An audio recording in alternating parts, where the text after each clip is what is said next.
सभी का आपके अपने यूट्यूब चैनल वर्धन एकेडमी पर। तो दोस्तों, डीएलएड फर्स्ट सेमेस्टर की हमारी सेकेंड बुक में थर्ड चैप्टर हो चुका था। आज की इस वीडियो में हम लोग फोर्थ चैप्टर डिस्कस करेंगे। तो चलिए स्टार्ट करते हैं। तो देखिए, ये है हमारा फोर्थ चैप्टर, शिक्षण के सूत्र, मैगजिम्स ऑफ टीचिंग। ठीक है, तो ये शिक्षण के सूत्र यहाँ पे जितने भी बताए जाएंगे सब बहुत ही ज़्यादा इम्पॉर्टेंट है, क्योंकि ये हर साल पेपर में पूछा जाता है, चाहे वो डीएलएड का पेपर हो, चाहे सीटेट हो, चाहे यूपी टेट हो, सब में। ठीक है, सुपर टेट के लिए भी सबसे इम्पॉर्टेंट है। तो चलिए स्टार्ट करते हैं। इसमें क्या चीज़ें, हर सूत्र में क्या क्या चीज़ें दी गई हैं, क्योंकि इसमें से हम लोग कोई भी ऐसा सूत्र है उसे हम छोड़ नहीं सकते। ठीक है, तो चलिए देखते हैं। सबसे पहले शिक्षण सूत्र होता क्या है। शिक्षण सूत्र शिक्षण प्रक्रिया में जो टीचिंग की जाती है उसमें विशेष विधियों का ज्ञान कराते हैं, जिन्हें ध्यान रख करके हम शिक्षण करके अपने जो शिक्षक हैं वो छात्रों की उपलब्धि में गुणात्मक सुधार कर सकते हैं। तो एक तरीके से टीचिंग को और भी ज़्यादा इंटरेस्टेड बनाने के लिए, ठीक है, और रुचिपूर्ण बनाने के लिए जो शिक्षण सूत्र हैं ये एक तरीका है। ठीक है, एक प्रोसेस, एक तरीका है कि कैसे हम बच्चों को ध्यान में रख करके हम उनको ध्यान में रख करके कि किस तरीके से वो समझ सकते हैं। तो हम इन शिक्षण सूत्रों को जो है यूज़ करके अपनी टीचिंग को और भी ज़्यादा अच्छा कर सकते हैं। ठीक है, तो ये है शिक्षण सूत्रों के बारे में। अब जैसे यहाँ पे इसी के थोड़ा सा डिटेल में यहाँ पे ये कहा गया, बस खाली ऐसे समझ लेते हैं कि शिक्षण सूत्रों का क्या यूज़ हो सकता है। अच्छे शिक्षण, एक अच्छा और प्रभावी जो टीचिंग होती है उसके लिए एक मुख्य, मतलब अच्छे शिक्षण की एक मुख्य विशेषता यह है कि छात्रों को जो भी विषय वस्तु पढ़ाई जाए या सिखाई जाए वो भली भांति सीख भी जाए और समझ भी जाए, स्थायी रूप से उनके मस्तिष्क में वो बैठ जाए। ठीक है, उन्हें सीखने के लिए प्रेरित करना, कक्षा में विषय शिक्षण में उनकी रुचि, ध्यान प्राप्त करना, ठीक है, अध्यापक की कुशलता पर निर्भर करता है। तो यानी कि ये जो चीज़ें हम पाठ्य वस्तु या जो भी विषय बच्चों को सिखा रहे हैं, इसके लिए क्या है कि बच्चों की उसमें इंटरेस्ट और उनका जो ध्यान है वो केंद्रित रहे। ये डिपेंड करता है अध्यापक की कुशलता पर। ठीक है, वो किस तरीके से उस टॉपिक को या उस विषय को पढ़ा रहा है। और शिक्षक की कुशलता, अब ये जो शिक्षक की कुशलता है भाई जाहिर है वो कोई ना कोई ऐसा मेथड या कोई तरीका यूज़ कर रहा होगा। तो उन तरीक़ों में क्या आता है, शिक्षण विधियाँ आती हैं, शिक्षण के जो सिद्धांत हैं जिनके द्वारा एक अच्छी शिक्षण के लिए तरीका समझाया गया है, उसी में ही शिक्षण सूत्र भी आते हैं। छात्रों की क्षमताओं के समुचित ज्ञान पर निर्भर करता है। तो ये सारी चीज़ें जो हैं वो किस पर डिपेंड करती हैं, छात्रों की जो क्षमताएं हैं उन्हीं को ही ध्यान में रख करके शिक्षण विधियाँ, सिद्धांत, सूत्र इनको बनाया गया है। ठीक है, अब हम लोग देखते हैं कि ये जो शिक्षण सूत्र है इसका अर्थ क्या है। तो देखिए, शिक्षण सूत्र जो हैं, ये जो सूत्र हैं ये उस मार्ग की ओर संकेत करते हैं जिस पर चलकर शिक्षण अधिगम की प्रक्रिया सुगम, आसान, रुचिकर, इंटरेस्टेड, प्रभावशाली व वैज्ञानिक बन सकती है। ठीक है, ये सूत्र बाल प्रकृति पर आधारित है। वही बात कही गई है कि बच्चों को देख करके, मतलब ये जो सूत्र हैं उनको इस तरीके से बनाया गया है कि जब भी टीचिंग की जाएगी तो उसमें बच्चों का पूर्ण रूप से उनका विकास होगा, उनके मस्तिष्क का विकास होगा और वो चीज़ें समझ पाएंगे, उनका इंटरेस्ट विषय के प्रति, उनका ध्यान विषय के प्रति बना रहेगा। ठीक है, इसमें आते हैं कमेनियस और हर्बर्ट स्पेंसर। इन्होंने क्या कहा है, हर्बर्ट स्पेंसर आदि ने अपने अनुभवों के आधार पर शिक्षण के कुछ सामान्य नियम निर्धारित किए, जिन्हें बाद में शिक्षण सूत्रों के नाम से जाना जाने लगा। यानी शिक्षण सूत्रों को देने का जो पूरा योगदान जाता है वो कमेनियस और हर्बर्ट स्पेंसर को जाता है। ठीक है, इनमें कुछ परिभाषाएं हैं, उनमें सबसे पहले है रेमंड। इन्होंने क्या कहा है, शिक्षण सूत्र पथ प्रदर्शन करते हैं जिसमें सिद्धांत से व्यवहार में सहायता के लिए अपेक्षा की जाती है। तो एक तरीके से ये पथ प्रदर्शन का काम करते हैं। ठीक है, एक रास्ता दिखाने का काम करते हैं कि हम अपनी टीचिंग को कैसे बेहतर कर सकते हैं। इसमें एक आती है ऑक्सफोर्ड डिक्शनरी। इसके अनुसार एक शिक्षण सूत्र में क्या बताया गया है कि सूत्र जो है वो एक आम सच्चाई है जो विज्ञान एवं अनुभव से ली जाती है। ये जो सूत्र बनाए गए हैं, मैगजीन्स को तैयार किया गया है, एक जो है आम सच्चाई है। कहने का मतलब ये है कि नॉर्मली देखने को मिलती है कि कोई बच्चा अगर वो सीख रहा है तो वो किस तरीके से सीख सकता है। हर बच्चों में वो एक चीज़ जो कमी है वो चीज़ दिखती है। ठीक है, तो इसमें विज्ञान और अनुभव इन दोनों का ही मेन रूल होता है। ये सूत्र अध्यापक को सुचारू रूप से शिक्षण में मदद करते हैं कि अच्छी तरीके से वो अपनी टीचिंग कर सकें। विशेष रूप से प्रारंभिक कक्षाओं में पठन पाठन की क्रिया आसान हो जाती है। जो स्टार्टिंग की जो कक्षाएं होती हैं, क्योंकि जो बच्चे होते हैं वो बोरिंग पढ़ाई की तरफ नहीं जाते, उनको खेल कूद में उनका ज़्यादा मन होता है, तो इन्हीं के लिए ही इस तरीके से उनको पढ़ाया जाए कि उनका इंटरेस्ट बना रहे और वो उस विषय के प्रति वो जो है मतलब आगे बढ़ें, उसको समझने की कोशिश करें, ठीक है, बोर ना हो। क्योंकि ये सभी सूत्र छात्र को ध्यान में रख करके बनाए गए हैं, इस वजह से ये उनके लिए काफ़ी लाभदायक है।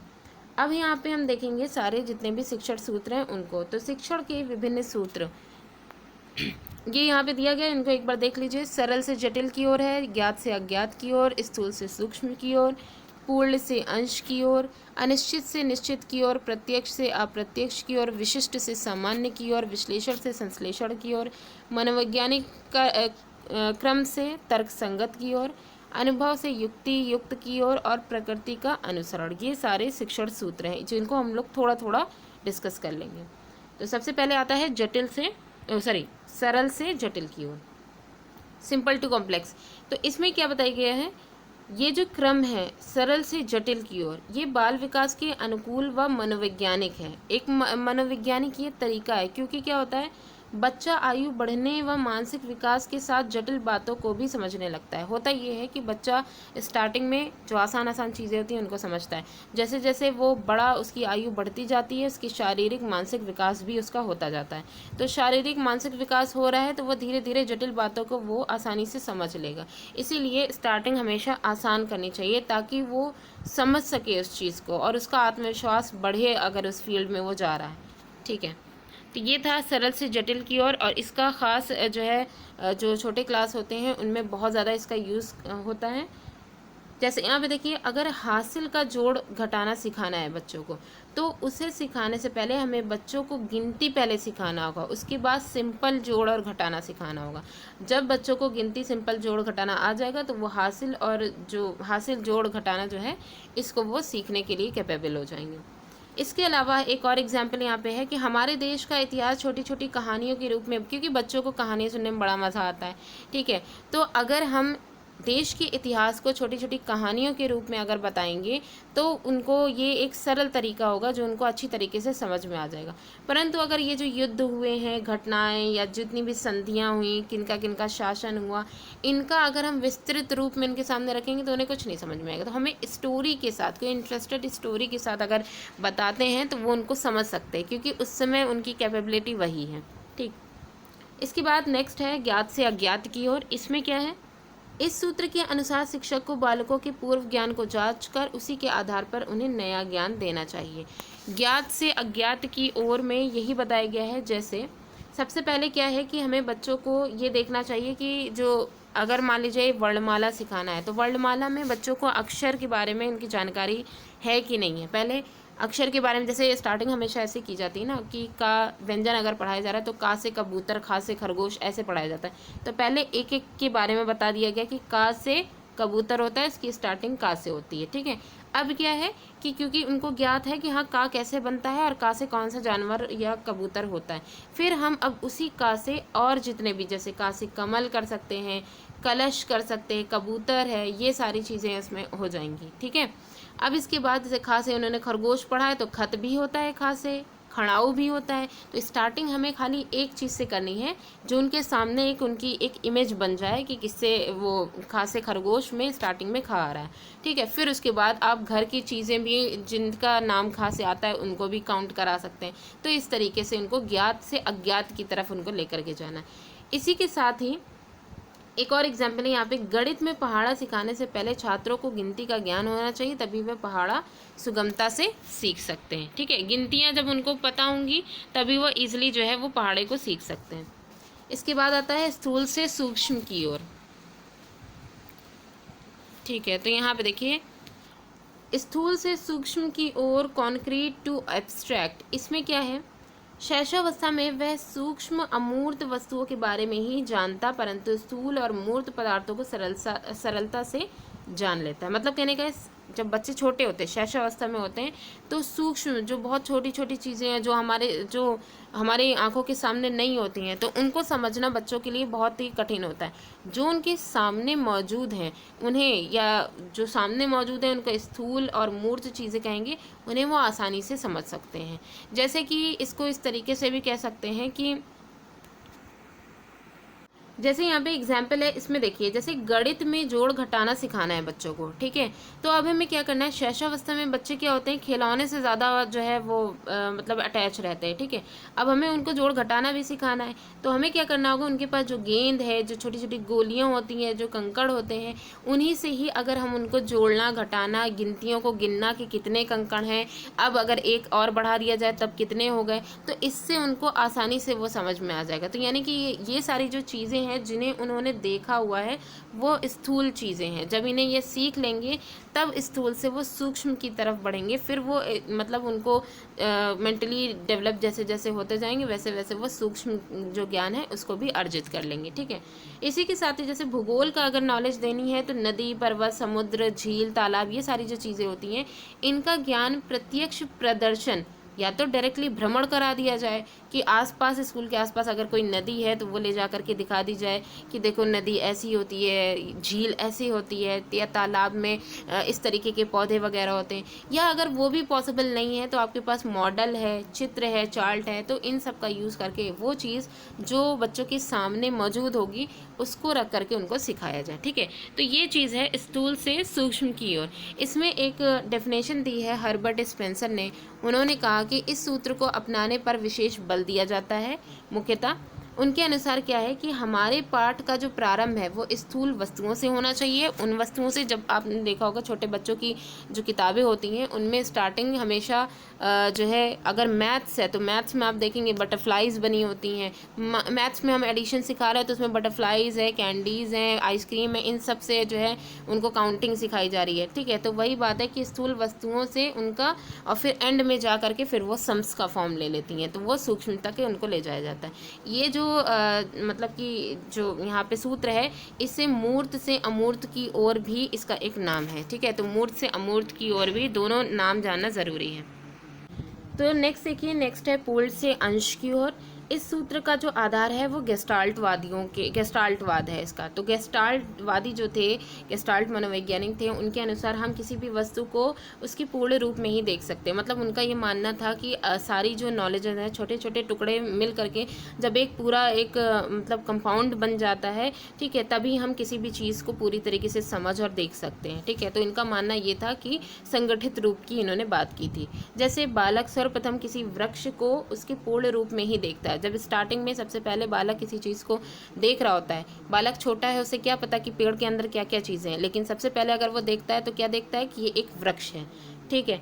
अब उसके भागों के बारे में अलग अलग उसे नहीं पता है, लेकिन पहले वो ये जान लेता है कि हाँ ये एक, मान लीजिए उसके सामने वृक्ष और मनुष्य दोनों को खड़ा किया गया तो उसे ये समझ में आ जाएगा अगर उसको बता दिया गया कि ये वृक्ष है।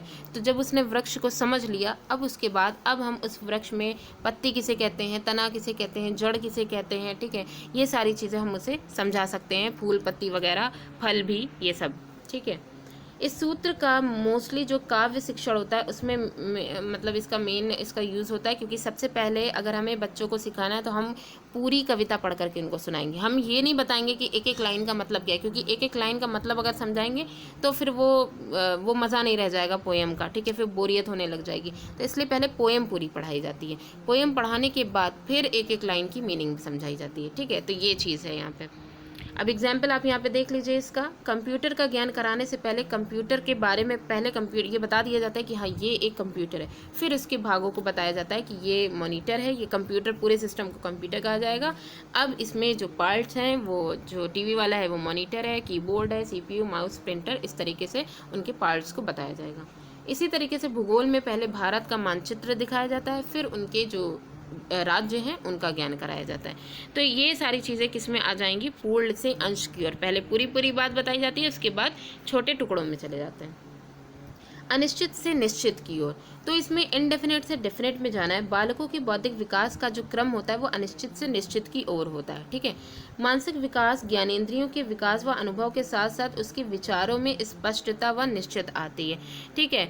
मतलब कहने का है, तो यहाँ पे देखिए मानसिक विकास की यहाँ पे बात की गई कि स्पष्टता पहले क्या होता है कि जो भी जो मनुष्य है या बालक व्यक्ति जो भी है, मतलब छोटे की बात यहाँ पे बताई जा रही है, तो पहले उनके दिमाग में जो भी चीज़ें चल रही होंगी वो सब अनिश्चित, उनका कोई कंफर्म नहीं होगा, स्पष्ट नहीं होगा, बस छोटे छोटे ऐसे एक जो है मतलब एक अंदेशी की तरह रहेगा, ठीक है। फिर धीरे धीरे जा करके जैसे जैसे इसमें परिपक्वता आएगी, विचारों की स्पष्टता होती चली जाएगी, तब जा करके उसके मस्तिष्क में उस बात को लेकर के निश्चितता आएगी, ठीक है। जैसे यहाँ पे देखिए शिक्षक को चाहिए कि उसके अनिश्चित ज्ञान, वो ज्ञान जिसके बारे में अभी वो पूरी तरीके से श्योर नहीं है, ठीक है। अब जाहिर सी बात है, जैसे मान लीजिए बच्चों को ये सिखाया जाता है कि अब वो बाहर ना जाएं, रात में बाहर ना जाएं, अंधेरे में नीचे जीने पे ना उतरें, तो अक्सर करके बच्चों को ये बताया जाता है कि वहाँ पे टाइगर है या बिल्ली है या कुछ भी इस तरीके से उनको डराया जाता है, या भूत वगैरह कुछ ऐसे बोल करके, ताकि बच्चे बाहर रूम में ना जाएं, ठीक है।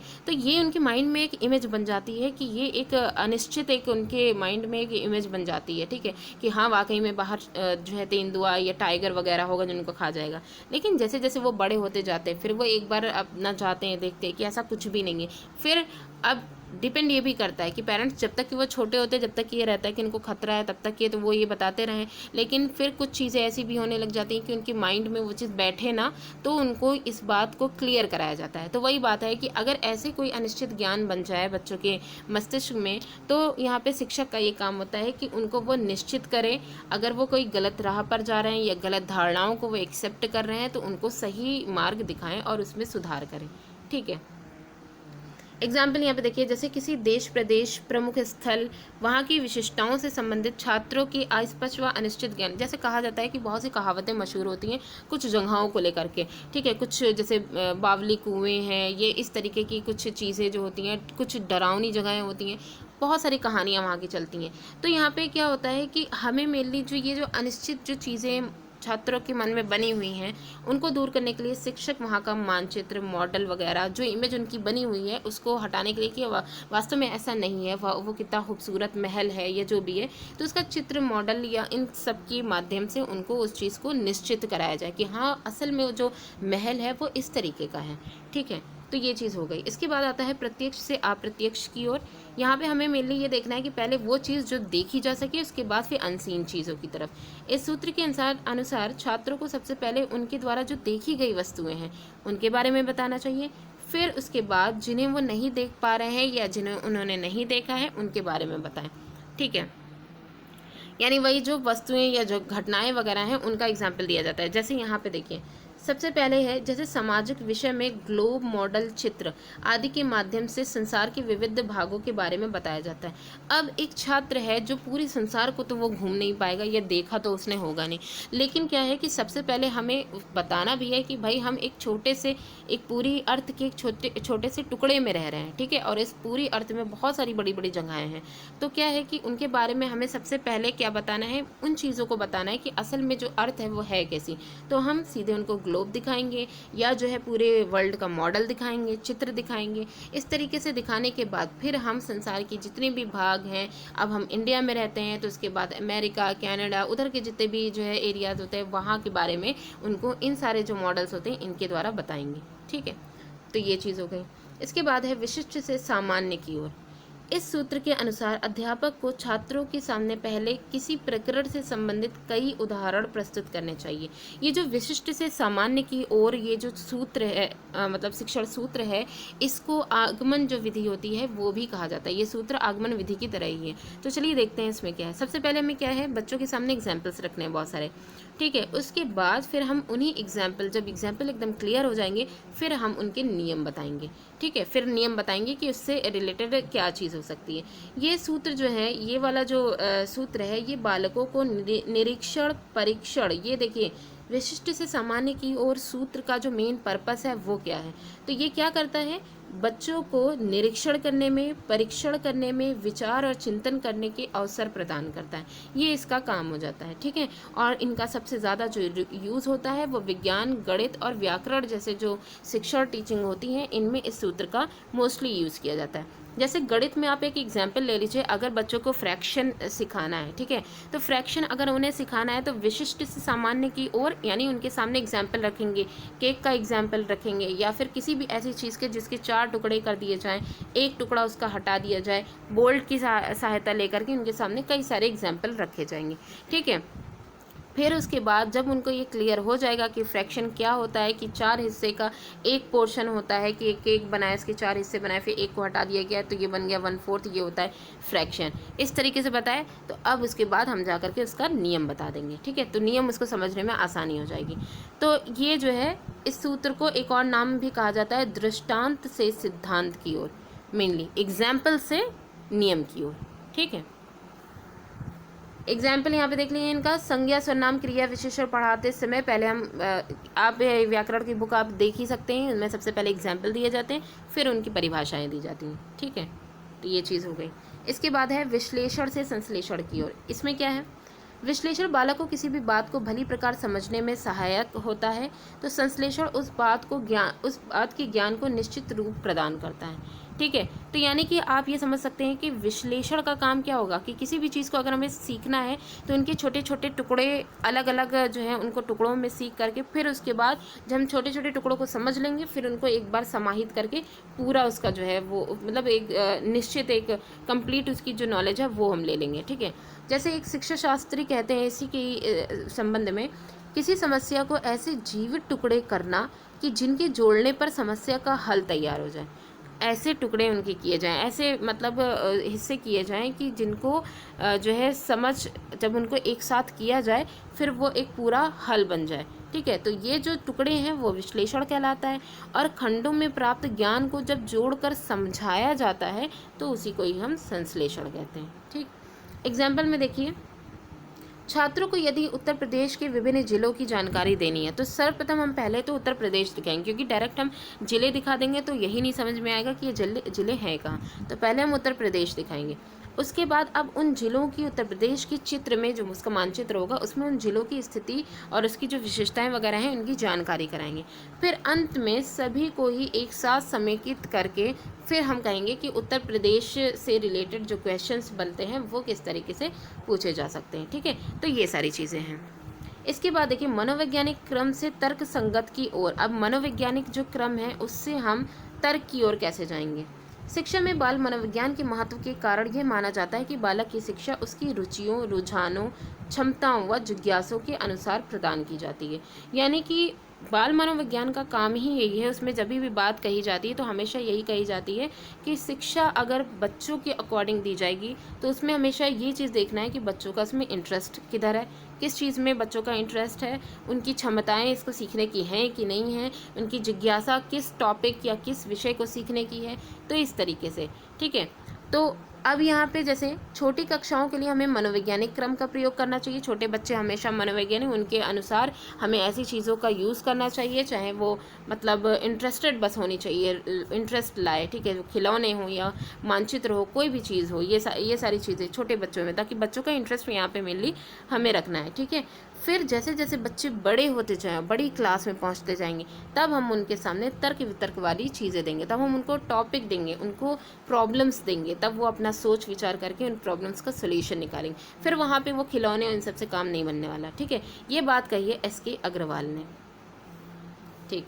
अब जैसे यहाँ पे एग्जाम्पल में देखिए कि बच्चों को इतिहास में मुगल कालीन स्थापत्य कला जो थी उसकी अगर हमें जानकारी देना है तो हम क्या करेंगे, मनोवैज्ञानिक विधि अगर हम अपनाएंगे तो उसके अनुसार बच्चों को पहले स्थापत्य कला होती कैसी है, दिखती कैसी है, महल वगैरह जो बनाए गए हैं जो मुगल कालीन जो है मतलब समय में, ठीक है, मेडिवल हिस्ट्री में, तो ये जो महल जो स्थापत्य कला के जो है मतलब कि एक एग्जाम्पल हैं, उनके एग्जाम्पल उनको पहले दिखाए जाएंगे, उनके चित्र दिखाए जाएंगे, उनके बारे में थोड़ा बहुत चर्चा की जाएगी।